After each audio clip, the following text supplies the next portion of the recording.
Assalamualaikum everyone. I hope you all are good.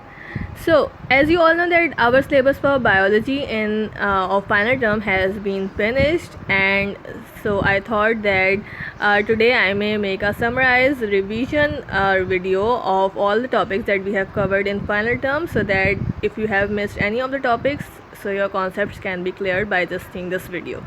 Alright, so our topic, our syllabus for final term of biology is starting from page number 214, and on page number 214, the topic that is mentioned over here is reproduction in the flowering plants. Now, reproduction in the flowering plants are actually, first of all, you may know that there are two types of plants. There is one plant is known as angiosperm and the second is known as gymnosperm. So the angiosperms are the plants that produces a flower, and gymnosperms are the plants that do not produces a flower. Basically, this flower is the main reproductive part of a plant in angiospermic plant. Alright, so but what happened to the gymnospermic plant? As I told you that they do not produces a flower. So how do they reproduce? Because the flowers are the main reproductive part of a flower of a plant. The gymnosperms plants actually do not produces a flower, but they have the seeds that are present on the surface of their scales or on the surface of their leaves. All right, so they may be reproducing by those seeds. Their seeds are present directly on the surface of their leaves. All right, so this is how the gymnosperm plant reproduce, by using the seeds that directly grow on the surface of their leaves. All right. But in angiospermic plant, which are the flowering plants, in angiospermic plant, the seeds are grown after the fertilization of a flower. So there are some various steps that how the flower will fertilize. All right. So before that, we have to study about the parts of a flowering plant. So for the parts of the flowering plants, there is a diagram that is on page number 215. This is actually a plant or a flower that contains both male and female reproductive organs. Now, it is not necessary in a flower that both the male and female reproductive organs are present in the same flower. Alright, so the specific flower that has both of these male and female reproductive organs are actually known as hermaphrodite flower. It is written over here. Alright, so basically, we can say that this flower, which is shown on page number 215, is actually a hermaphrodite flower because it contains both the male and female reproductive organs in the same flower. Alright, now the other types of flowers that contain either male organs or either female organ is known as dioecious flower or a dioecious plant. The plant that contains the flowers that either have a male reproductive organ or the female reproductive organs is known as a dioecious plant. Alright, so this is a hermaphrodite flower which contains both the male and female reproductive organs in the same flower. Alright, so what are the male reproductive organs? The male reproductive organ is mentioned over here. This is a male reproductive organ. The male reproductive organ is actually known as stamen. Alright, so if you see this diagram, this is a stamen.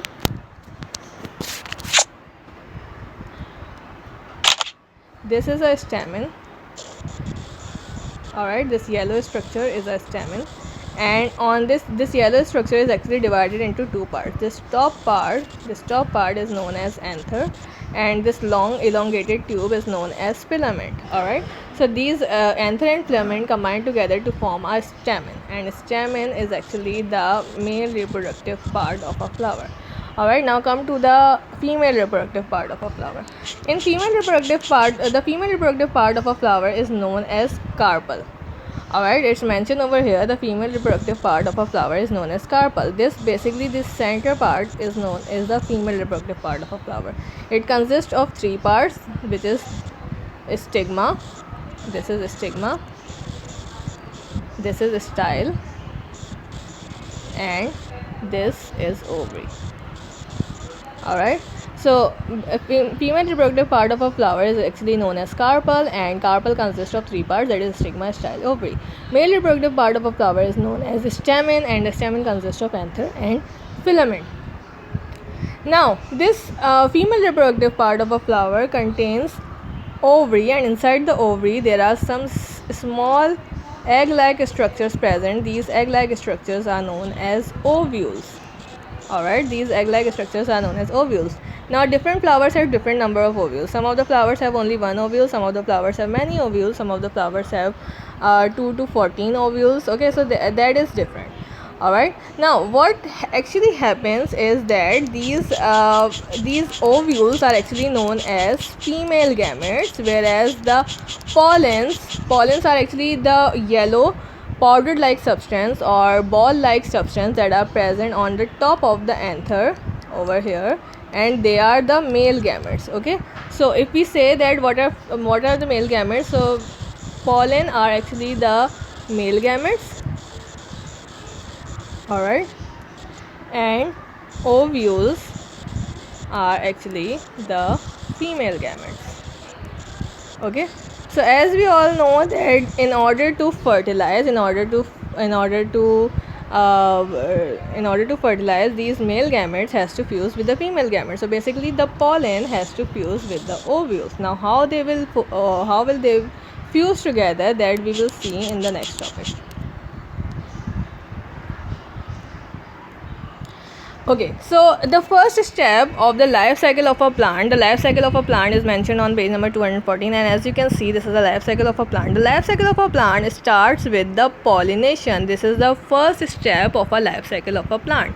The pollination means the transfer of the pollen from the anther to the stigma. Okay, so it means that the transfer of the pollen, which is this is a pollen, the pollens are present on the anther, right?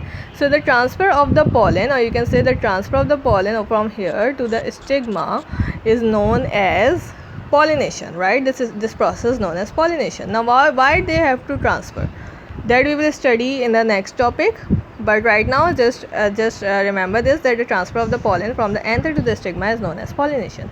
Now in hermaphrodite flower, the pollen does not have to travel a long distance, right? Because both of the male and female gametes are present in the same flower. It means that both the anther and the stigma are present in the same flower, so they will just travel a short distance, right, from the same flower. The pollen will be transferred in the same flower, right? But in some of the flowers, like which are not hermaphrodite, which contains male and female reproductive organs in different flowers, so in that case the pollens from the male flower has to travel a long distance to the female flower, and then it gets fertilized, right?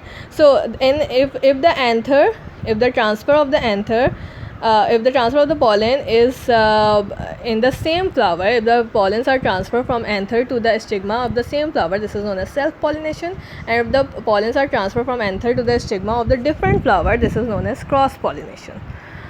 Alright, and this pollination actually occurs by different kinds of agents, as it is mentioned over here. The pollens are actually travel from anther to the stigma, whether they are in the same flower, whether they are in different flower, they travel by some agents. Like these agents are actually wind, and also in some of the cases animals and insects. Alright, so basically insects pollination occurs mostly in cross pollination, because when the insects sit on the body of on the flower, so what happens, the pollens actually stuck on their body, and when they fly to the another flower, these pollens actually fall off from their body, and then they stick to the stigma.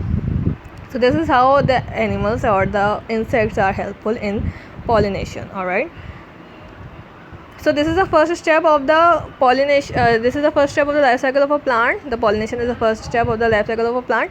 Now on the basis of the pollination, on the type of pollination, like for example wind pollination and insect pollination, the flowers are also of the different types. Like for example, some of the flowers which are pollinated by wind have because they are pollinated by the wind, so they are actually small. The flowers that are pollinated by wind, they are actually small. They are dull in color, means they are not very bright. They do not have any scent, they do not have any nectar, right? Because they do not need to attract any insects, right? They do not have to attract any insects, so why do they have to produce a strong scent, or why do they have to have a strong nectar, means a lot of nectar? And why do they have to why will they be in bright colors? Because they do not have to attract the insects, right? They are pollinated by wind, so they do not have these qualities. They are dull in color, they have no scent, they have no nectars. Okay, And also they produce a lot of pollens, because you know, when the pollens are travel through the wind, when they are traveling from one place to the another place, from one anther to the another stigma, so by the wind, so some of the pollens may be lost while traveling. So that is why they have to produce an enormous amount of these pollen grains. Also their pollen grains are very lightweighted and they are very smooth. Alright, now the stigma comes towards the stigma of the wind pollinated flowers are actually they are very long, and they have feathery stigma, so that the pollens that are coming towards them can easily stick on them. That is why they have feathery stigma. Right, now come towards the insect pollinated flowers. Insect pollinated flowers, as you all know, that they have to attract the insects, so they have to be bright colored, they have a strong scent, very sweet scent, and they have nectars also. Their anther and their stigma is attached on one place, and they produce a small amount of pollen grains, okay, because they do not have a fear to get that their pollens will get lost. Alright.